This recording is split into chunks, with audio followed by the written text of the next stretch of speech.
Creo que cuando llegó usted a la misión allí en 1976, Sí. estuvo allí, como ha dicho, 5 años, y luego fue al seminario de...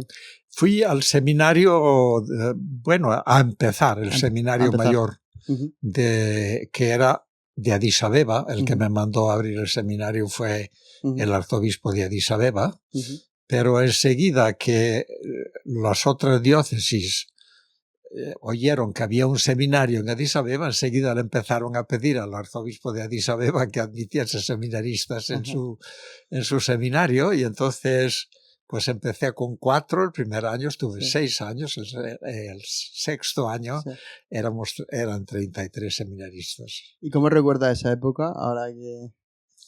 Esa época del seminario, sí. Como dicen los ingleses, very demanding, pero muy bonita. Sí. O sea, como decir, para mí, eso de ir a Addis Abeba al seminario significaba un cambio muy importante, porque, bueno, nosotros somos misioneros, pero cuando llegas allí tú eres comboniano, estás con otros combonianos. En aquel tiempo éramos todos extranjeros, casi todos, y casi todos italianos, españoles, y las hermanas lo mismo, había las hermanas combonianas. Entonces, bueno, estábamos trabajando en la misión, pero en lo que es la vida de comunidad, pues éramos un poco a la europea, ¿no? Claro. Digamos así. Hablábamos italiano, hablábamos lo que fuera. Porque convivían juntos, ¿no? Exactamente. En comunidad. Mientras que cuando fui a Addis Abeba, pues era una oveja blanca allí en medio de... Porque todos eran etíopes, no había que hablar amárico necesariamente, y sobre todo era distinto rito. Y el rito etíope es un rito oriental y muy diferente del rito latino, y bastante difícil. Y cuesta adaptarse a ese... Sí, y entonces me adapté, lo aprendí bastante bien, y pues por bastantes años pues funcioné como de rito oriental, ¿Y de rito etíope. ¿Y de ahí pasó al seminario de los combonianos o no? ¿No fue luego continuado? No, eso fue mucho después. Luego ya fue mucho después. Sí. Entonces, cuando acabó su etapa en el seminario de Addis Abeba... Esa etapa fueron 6 años. 6 años.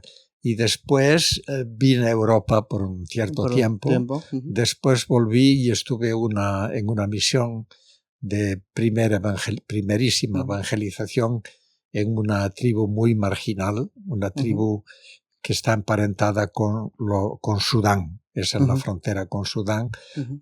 Son nilóticos y por tanto muy negros. Y ese es el motivo también por el cual son discriminados y despreciados por el resto de los etíopes, que son de configuración muy distinta. ¿Y se discriminan solo por el...? Y han sido canteras de esclavos hasta primeros del siglo XX. ¿Los propios etíopes tienen esclavos etíopes? Pues sí, claro. Sí. La esclavitud de Oriente, de la parte oriental de Etiopía, no tiene mucho que ver con la de Occidente. La de Occidente lo sabemos bien claro, o sea, era de la parte occidental sobre todo, es decir, Nigeria, Ghana, Togo, Benín, e iban a América. La oriental es muy, muy, muy anterior. Eso ya viene de la antigüedad, y eran esclavos que iban hacia Egipto y hacia los países árabes. Y eso continuó después de que la esclavitud en Occidente se abolió. En la parte oriental siguió mucho más. ¿Y cómo se trabaja con un pueblo que está siendo oprimido por su propio pueblo? Digo, quiero decir, ¿cómo era la misión con esa gente que sufría tanto? Pues estupenda. Sí, muy dura, ahí sí que muy dura físicamente, pero digamos gratificante. No porque se quisieran todos hacer católicos inmediatamente, que no era la verdad, sino por decir, empezamos una vida con un pueblo que de alguna manera también es receptivo a su manera, porque allí está la Iglesia ortodoxa y están los musulmanes, y esas son las religiones. Después ellos ni son musulmanes ni cristianos ni ortodoxos, pero eso no cuenta como religión. Entonces dicen, no tenemos religión. Y de alguna manera se identificaron, cuando los católicos hemos ido allí, se identificaron con los católicos. Los católicos son los nuestros. Y bueno, íbamos por los poblados a proponerles que íbamos a enseñar el catecismo y que íbamos a hablar sobre Dios. Y enseguida, pues muy abiertos, sí, le enseñáis a nuestros niños. Digo, no, vuestros niños no, también a vosotros. Sí, pero vamos, empezáis con los niños. De hecho, pues empezamos con los niños, ahora pues ya hay también adultos que se convierten y los niños ya son grandes, claro, los que tenían 10 años en aquel momento ahora tienen 30, o sea que pues todo va. Son unos cimientos que van creciendo, ¿no? Y se va viendo la evolución. Exactamente, sí. Y ahora, bueno, hay un buen grupo de católicos. Me ha parecido curioso eso que me has comentado de que no se sienten ni musulmanes ni católicos, cuando tenía entendido que muchas partes de África, no sé, a lo mejor es una cosa del etíope especial, que sí sienten una tradición religiosa o algo, da igual que sea católico, musulmán o que sea, pero que sí que tienen algo interior como creencias en algo, y que este pueblo no crean en nada, es como más extraño. No, bueno, no me he explicado bien, o sea, ellos consideran religiones, porque son religiones estructuradas, ¿no? Vale, estructuradas. Y con sus libros, pues entonces están los ortodoxos, sobre todo, que son el 45% de la población, son cristianos ortodoxos. Los católicos somos ni siquiera el 1%. Y los musulmanes son el 30 y pico %. Y ellos obviamente tienen sus creencias. O sea, sus tradiciones. Las creencias de sus padres. Vale, eso es. Pero que como no está así estructurada, cada uno pues tienen sus especialistas religiosos, tienen sus, lo que llaman, pues llamemos, bueno, con la palabra inapropiada, hechiceros, pero que son pues son los ministros de esa, y que son al mismo tiempo curanderos y que son al mismo tiempo adivinos. O sea, hay ciertas cosas, por ejemplo... ¿Son como jefes tribales? Sí, o sea, es la religión de nuestros padres, ¿no? Vale. Pero, o sea, ellos piensan que deberían o ser ortodoxos o ser musulmanes. Y entonces llegan los católicos y somos desconocidos. Frente a los ortodoxos tienen sus dificultades y frente a los musulmanes también. Entonces, esta nueva religión, de alguna manera, pues, como que les da una especie de identidad a ellos, ¿no? Sí, lo cual no quiere decir que todos se hagan católicos, ni muchísimo menos, ¿no? Pero ortodoxos o musulmanes pocos se hacen. ¿Y en esa misión cuánto tiempo estuvo? Estuve 10 años. 10 años. Sí. ¿Y de ahí ya pasó? De ahí pasé a ser formador de los postulantes combonianos. ¿Allí en Etiopía? En Etiopía. Y siempre que estuve, sea que fuera en el seminario con el seminaristas diocesanos o fuera con los combonianos, eso suponía yo enseñaba en el Centro de Estudios de Filosofía y Teología. Y entonces era, sí, las dos cosas, formador y al mismo tiempo profesor en el Centro de Estudios. Y ya fue cuando, ya de ahí al 2020, administrador apostólico a Guasa, ¿o todavía no? ¿Hay otra etapa de ahí volví a Gumusa, donde había estado 10 años. Y de ahí me sacaron. Estuve un año solamente. ¿Solo el tiempo de un año? Sí, al cabo de un año me sacaron para Guasa. ¿Y ahora está en Aguasa? Ahora estoy en Aguasa, que lleva 4 años de administrador. 4 años. ¿Es lo normal que esté 4 años un administrador o hasta que nombran un nuevo obispo? O... Bueno, eso es... ¿O los tiempos de la iglesia son...? ¿Cómo? Los tiempos de la iglesia son muy lentos. Son lentos, muy lentos, ¿no? Sí. Entonces, usted espera estar muy ahí lentos todavía. Y además todo protegido por el secreto pontificio. Claro, eso es. Entonces, ellos hacen consultas, lo que llaman ternas. 3 nombres que piden opinión y a través de cartas. Entonces se hizo una primera consulta y no salió nada. Pasamos un año y pico en silencio total. Después se hizo otra consulta y volvió a pasar un año y pico y después hicieron una tercera. que ya hace tiempo. Y ahora, bueno, yo voy a hacer 80 años ahora en octubre y les dije, por favor, como regalo de cumpleaños, a ver si me dan, si me mandan, si no es posible, un obispo que me manden otro administrador apostólico. Y sí, lleva más de la mitad de su vida en África o ayudando en la misión allí. Sí, sí. Y ahí en Aguasa, para que la gente se sitúe, es un vicariato apostólico mucho más grande que toda Andalucía, donde apenas hay alrededor de casi 50 sacerdotes para una población de 9 millones en la cual habrá 300.000 católicos. Si no sé. ¿Cómo es la realidad de la iglesia en Aguasa? Bueno, la misión, sí, por no llamarlo. O sea que 300.000 católicos en una, pues equivale, no sé, en total, no sé si hay un 6% de católicos, siendo 300.000, o sea que toca más o menos a un sacerdote por 6.000 católicos, más o menos. Sí. Más o menos. Sí, pero bueno, sí, o sea, pensando que algunas parroquias son más grandes. Una parroquia de la diócesis de Aguasa es más grande que muchas de las otras diócesis de la diócesis entera. O sea, ahí tenemos una parroquia, por ejemplo, de 50.000 católicos con 2 sacerdotes.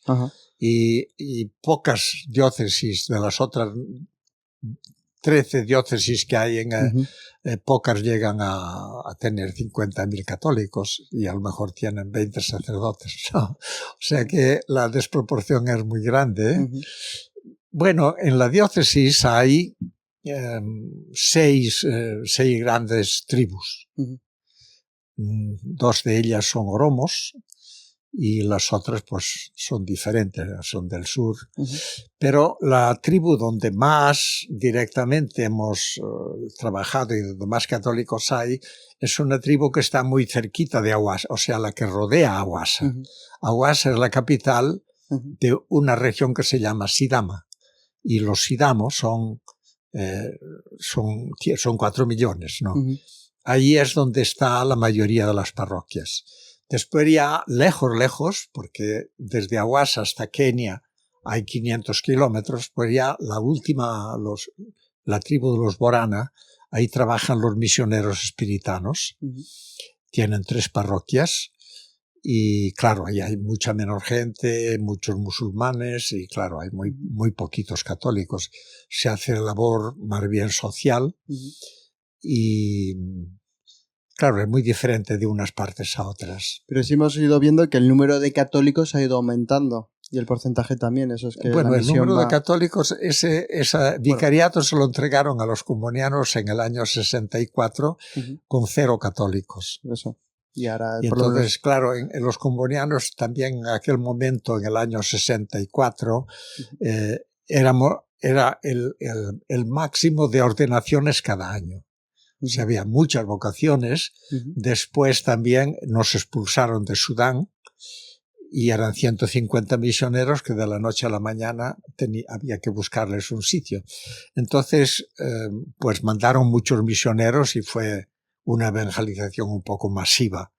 En 10 años abrimos 10 misiones, ¿no? O sea, eso fue un impulso, ¿no? Sí, eso fue el impulso inicial. Después, claro, ahora los comunianos somos poquitos. De todas las 20 parroquias tienen 3. Pero creo que es una cosa que no le pasa solo a los comunianos, ¿eh? Sí, a otros también, claro. Le pasa a muchos. A otros también, sí. Antes me comentaba fuera de micrófono que ha habido también circunstancias políticas en Etiopía que a lo mejor han podido impedir un poco o dificultar un poco la misión, ¿no? De conflictos y cosas dentro de... No sé si quiere comentar. Sí, bien, efectivamente. Bueno, yo llegué en el momento en que el emperador era derrocado y entraba el gobierno revolucionario comunista, que duró 17 años. Y bueno, fue algunas reformas que eran necesarias, pero se hizo todo tan por la fuerza y tan sin una base realmente científica que llevó a Etiopía a la bancarrota casi total. Es decir, cuando terminó el gobierno revolucionario estábamos por tierra, ¿no? Entonces, bueno, había una guerrilla de los tigrinos y Eritrea que habían luchado por varios años y que los tigrinos tomaron el poder en Addis Abeba en el año 91.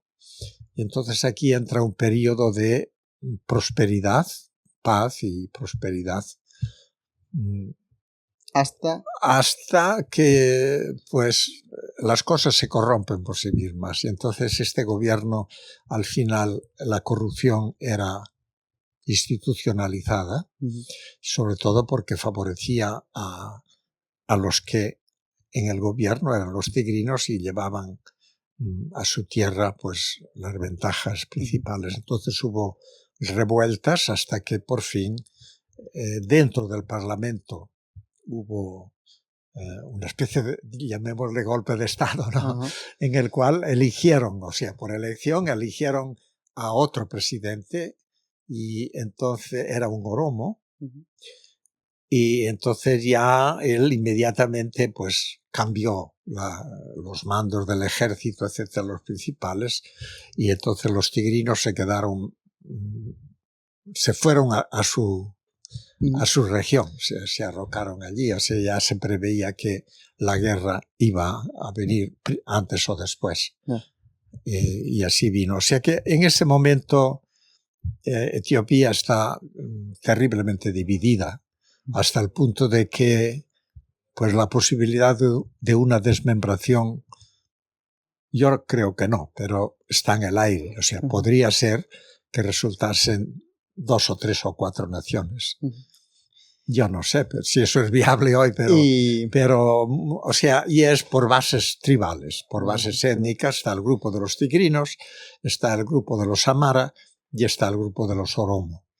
Y los Oromos son los que siempre fueron más marginados, porque los que llevaron la batuta de la política fueron los Amara y alguna que otra vez los tigrinos.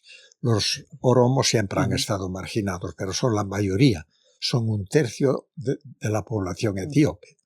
Tienen una enorme fuerza, ¿no? Y ahora, pues prácticamente entre todos están en lucha unos con otros y los Oromo, pues serán los que en el futuro serán la tribu que domine. Y durante ese conflicto, ¿la Iglesia Católica o las misiones han tenido sufrido peligro o han sido amenazados o han respetado la labor que hacían ustedes allí? Totalmente, totalmente. O sea, nosotros no podemos hablar en Etiopía en ninguna manera de persecución religiosa, ni siquiera durante el gobierno comunista. O sea, el gobierno comunista empezó con muchos eslóganes, pero nosotros hemos trabajado tranquilamente sin ningún problema. Eso es bueno. Sí, después con los otros pues también. Y la distinción entre Iglesia y Estado ha funcionado. Ha funcionado, claro, bueno, al ser los ortodoxos la mayoría y tener la tradición, etcétera, pues claro, los ortodoxos tienen más peso. Pero yo, por desgracia, en este momento yo diría que la etnia tiene más peso que la religión. Incluso religiones tan arraigadas, conservadoras, firmes, como es la Iglesia Ortodoxa o los musulmanes, pues se han dividido entre ellos por razones étnicas. O sea, las divisiones étnicas y las guerras han llevado a las divisiones en las iglesias. Los líderes religiosos siempre han tenido un cierto protagonismo. O sea, era la institución de los líderes religiosos musulmanes, ortodoxos, católicos y 2 iglesias protestantes. Después hay iglesias protestantes, hay muchas, pero... Y eran consultados y han intervenido en muchas ocasiones para reconciliar, para arreglar conflictos, pero ya ahora, o sea, los problemas desde hace 3 años o así son tales que no cuentan y sobre todo porque las iglesias se han dividido. O sea, los ortodoxos ya están divididos según la etnia y entonces pues ya no es un cuerpo neutral. ya es diferente. Se nos acaba el tiempo ya, pero no quiero terminar sin preguntarle, que usted es administrador apostólico, que sabe de las ayudas que recibe de esta institución, de las obras misionales pontificias, para seguir la misión adelante. Quería preguntarle cómo son de necesarias estas aportaciones, estas ayudas, tanto el subsidio ordinario que llega de la obra del Domum, de la aprobación de la fe, como para los catequistas o como los propios seminaristas que tiene el vicariato apostólico en el que está usted. ¿Cómo la ayudan o cómo son de necesarias esas ayudas? Bueno, las ayudas son necesarísimas.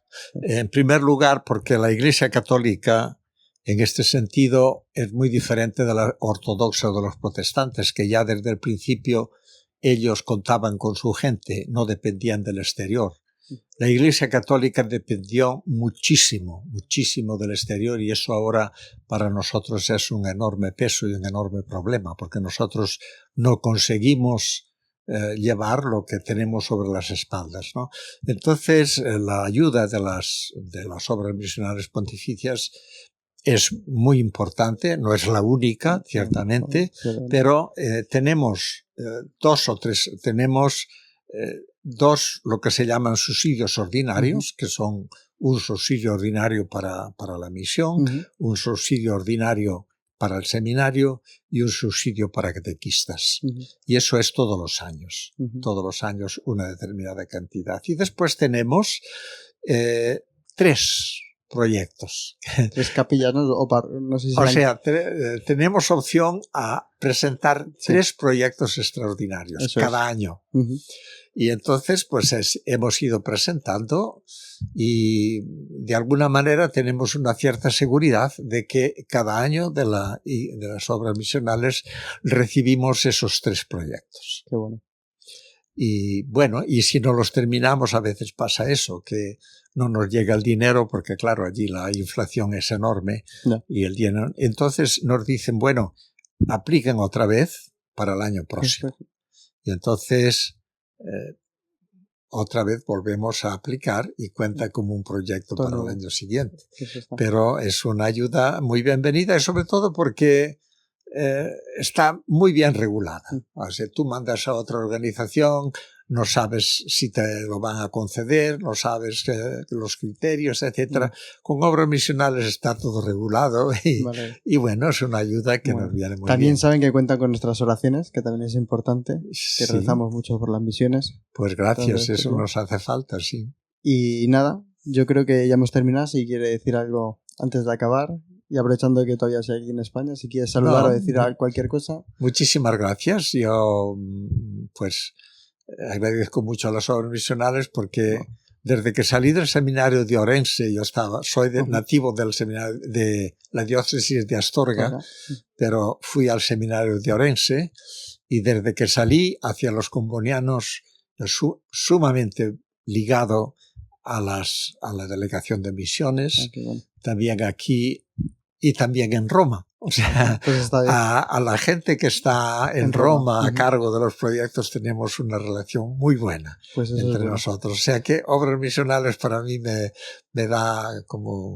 un sentido de agradecimiento y de satisfacción. A nosotros también nos da alegría tenerle a usted aquí y sobre todo toda una vida dedicada a la misión, que esto ya más de la mitad de su vida, que va a cumplir dentro de poco 80 años, que no parece, lo vuelvo a repetir, que ojalá le vaya muy bien en la misión y que Dios le bendiga.